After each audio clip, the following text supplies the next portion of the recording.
भैया बहनी नमस्ते। जिंदो ऑफिसन में आप लोग का स्वागत बा। एक नाच गीत लिया है, अगर अच्छा लगे तो लाइक और सब्सक्राइब कर दीजिए। बड़ी नीक लागेला बैरिया तो हरी पाती हो, बैरिया तो हरी पाती हो, जावने बीच कटवाना हो यार बलमा, जावने बीच कटवाना हो यार बलमा। बड़ा नीक लागेला ससुरवा तोहरी बोली रे, ससुरवा तोहरी बोली रे, जवने घर ससुइया न हो यार बलमा, जवने घर ससुइया न हो यार बलमा।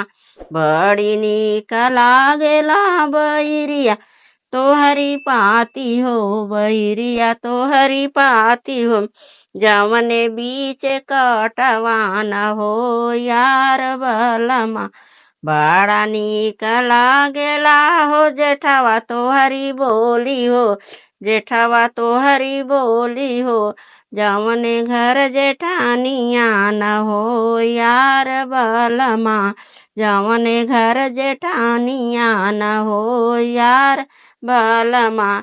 बड़ा नीक लागेला बैरिया तोहरी पाती हो, बैरिया तोहरी पाती हो, जवने बीच कटवाना हो यार बलमा।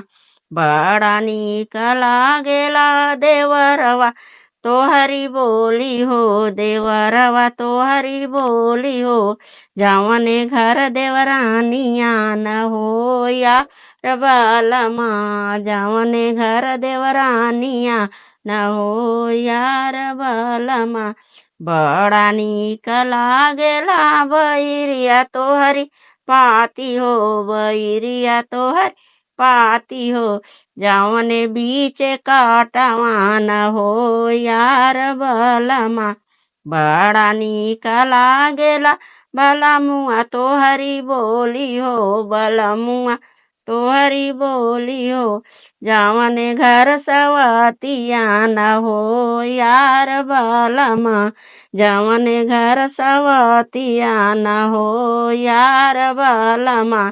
बड़ा नीक लागेला बैरिया तोहरी पाती हो, बैरिया तोहरी पाती हो।